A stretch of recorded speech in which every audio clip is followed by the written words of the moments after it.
Советот на општина Кочани ја одржа 29-та седница на која ги усвои годишните планови за вработување за 2024 година на Средното општинско училиште Гошо Викентиев, Основното училиште Марина Попиванова и Основното училиште Раде Кратовче, како и предлог одлуката за давање на користење без надоместок на простории сопственост на општина Кочани на местната заедница во село Горни Подлог. Членовите на Советот не ја усвоија измената на годишниот план за вработување во јавната општинска установа Библиотека Искра за 2023 година.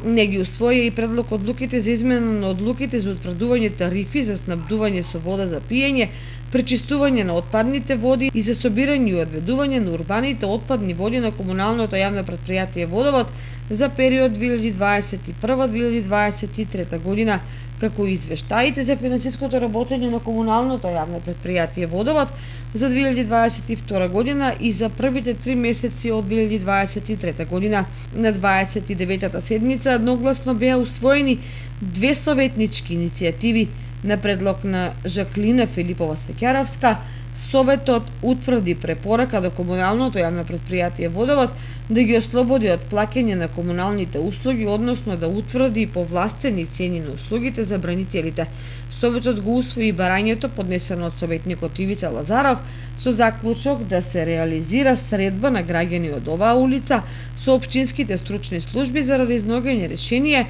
за сообраќајниот режим на Димитар Влахов меѓу двата кружни тека.